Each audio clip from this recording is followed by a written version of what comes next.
Tough day for the NBA after two great days in the NBA. Yeah, Opening night, because and then the games were great. games were great. We had a whole list of things to talk about, but I want to talk about a couple of them before we wrap here. I was in Oklahoma City for the opener with Houston, and Oklahoma City is still great. We don't need to go back down that hole. Even without Jalen Williams, they're just so damn deep. Like you Yeah, could see AJ Mitchell taking steps forward, Aaron Wiggins taking steps forward, Chet Holmgren is probably going to be a 2010 type of guy, 3 or 4 blocks a game. Like he's going to be special. So we'll put them on a shelf yeah.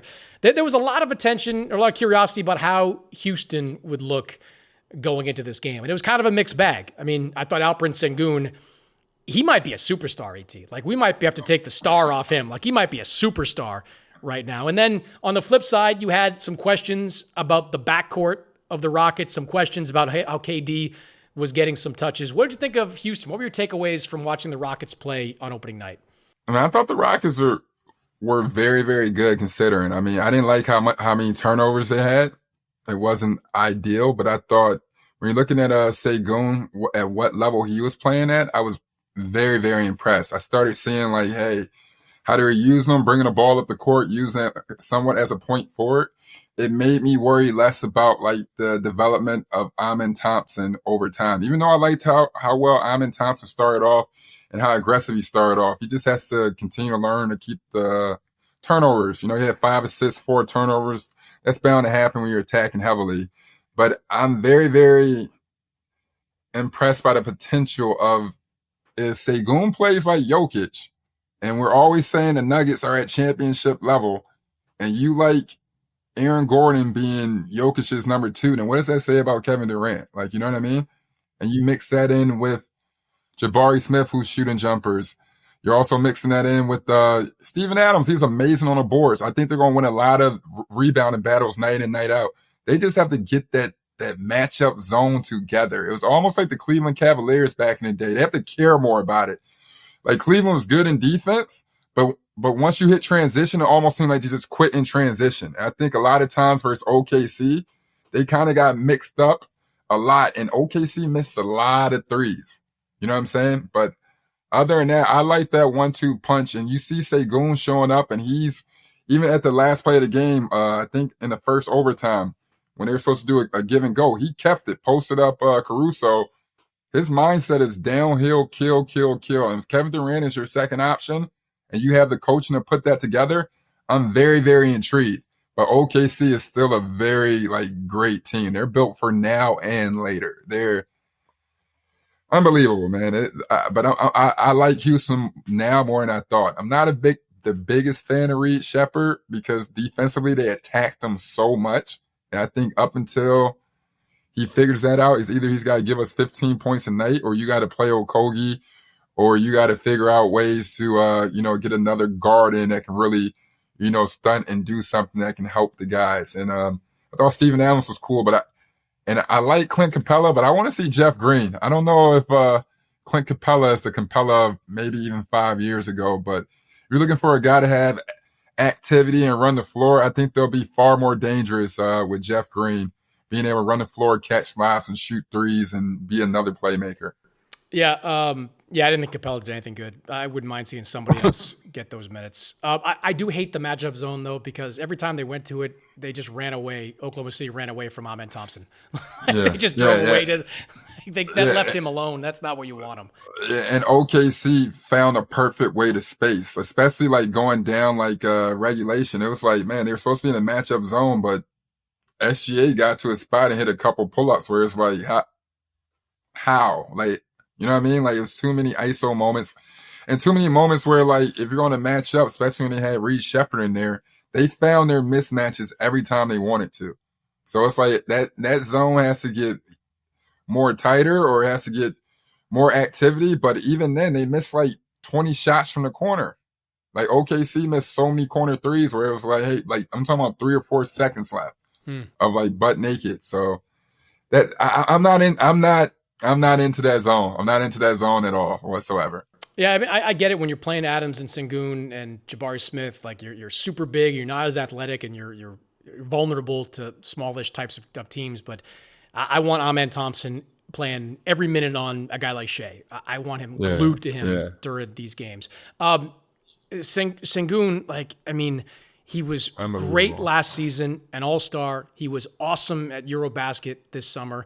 And what really impressed me, ET, was the three-point shooting. Like, this was a guy that in 3 of his 4 years in the NBA, he did not eclipse 30% from three-point range. Last year, he shot 23% from three-point range. He was 5 for 8 from 3 in that opener. Now, he's not going to do that every single game. He's not going to be like 70-something%. But if he's like flirting with 40, he is Jokic. He is baby Jokic out there. He does everything else. He goes to the basket. He's got great body control. He rebounds really well. Like, he does a little bit of everything that Nikola Jokic does. And if he's shooting 35-40% from three-point range, that's a wrap. That's a second-team All-NBA big man that they've got on their roster. Yeah, and he should have been 7 for 8. A couple of those threes in the game wanted to go in. And one thing that people probably hadn't noticed, he's not even looking where the line is. He's shooting 3 feet behind. And he's shooting like with hands in his face as a clip.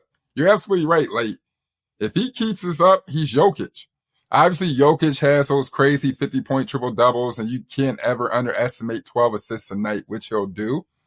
But I'm just saying, like, Kevin Durant can make up for what the lack of Jokic there is in Sengun's game, but the mentality is crazy. Like, even when he's coming down with the handle, pretty soon he's going to be able to clear out a whole side and just give a team hell. He's moving with pace. He's moving with a bop. His pull-up is crazy. Like, he's turning into a dominant force. I just want to see game 2, just so I know I'm not pole jocking too heavy. I don't think so, man. I think it's if you base it on what we saw last season when like in the playoffs, like he was like the shining light for that team against Golden State. He was the one that was getting buckets down the stretch for them. Eurobasket, I watched a bunch of that. He was friggin' awesome for Turkey. Now, and I always thought like he's way too skilled to be shooting like 25% from 3. That never made any sense to me. And now it looks like he's starting to put that together and added that to his game. I mean, I think he's a budding superstar. Fast breaks, buzzer beaters, and block parties are back, and Underdog is the best place to get in on all the action. Playing on Underdog is easy. Just pick whether your favorite players will go higher or lower on stats like points, rebounds, steals, and more. This week on Underdog, I am going higher on Kevin Durant scoring. I think Durant is going to come out guns blazing in his first week in Oklahoma City and put up some ridiculous stats early on. And I'm going to go lower on Jaylen Brown scoring. There's a lot of anticipation for Jaylen Brown having a great year. I think he will. But I think early on, there might be an adjustment to Jaylen Brown taking on that lead scorer role. He's going to get a lot of the attention that Jason Tatum received on the defensive end. I think there'll be a little bit of an adjustment for that for Jaylen Brown. But he's going to have a great year as well. So download the app today and use promo code OPENFLOOR to score $100 in bonus funds or bonus entries when you play your first $5. That's promo code OPENFLOOR. Must be 18 plus, 19 plus in Alabama and Nebraska, 19 plus in Colorado for some games, 21 plus in Arizona, Massachusetts, and Virginia, and present in a state where Underdog Fantasy operates. Terms apply. See assets.underdogfantasy.com/web/play and get terms _DFS_.html for details. Offer not valid in Maryland, Michigan, New Jersey, Ohio, and Pennsylvania. Concerned with your play? Call 1-800-GAMBLER or visit ncpgambling.org. In New York, call the 24/7 HOPE line at 1-877-8-HOPE-NY or text HOPE-NY 467-369. On Durant, 23 points for Durant in this opener.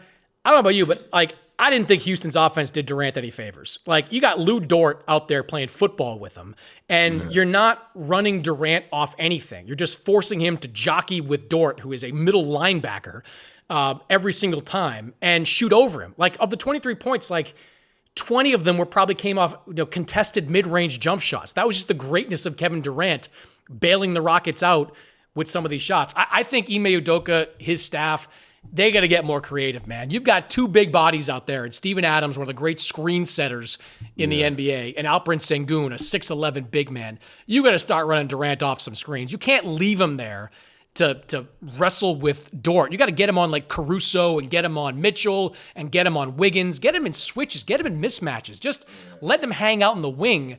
So Dort, who's got to be the most physical defender in the NBA today, leaving him out there to do that, I thought that was like the worst part of the Rockets game, I thought. The way they kind of let Durant kind of hang out there. Yeah, they tried a little bit with the big pick and roll when they had Durant Couple set the pick and times. roll for Couple times. Sengun.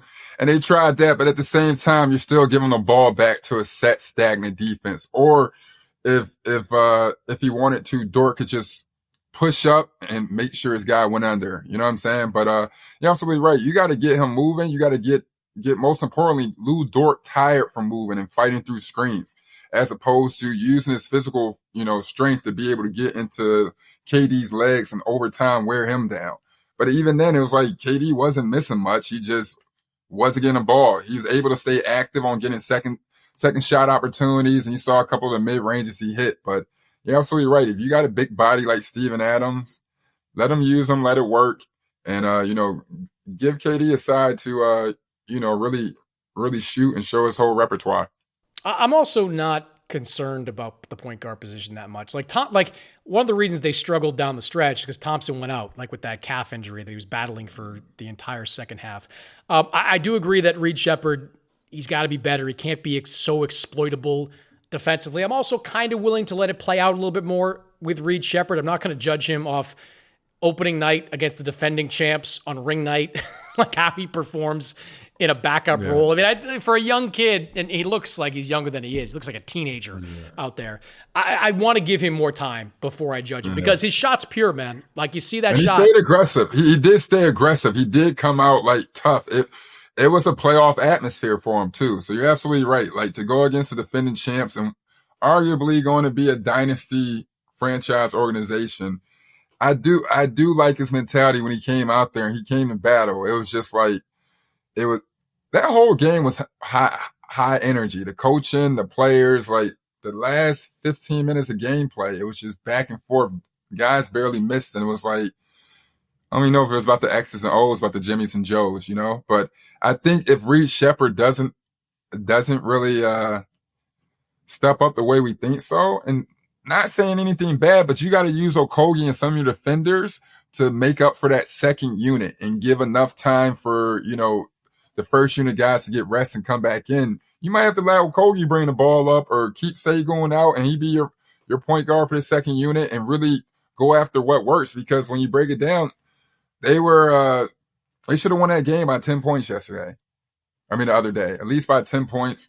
They were Kevin Durant stay down from, having them shoot over, having SGA shoot over a 7-footer, and that was a winnable game. So. Yeah, I look, Shepherd, I think, can handle the rock. Like, I think his handles are good.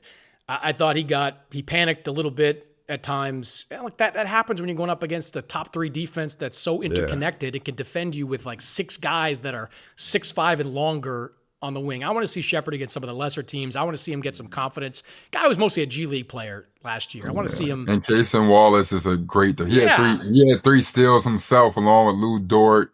Wiggins is active. That's Caruso. That second unit. I mean, their defense is offense. Yeah, I mean they're big guys. So I want to see him play out. I think. Look, he was the 3rd pick in the draft last year. Like I think he's got a ceiling that is still reachable there.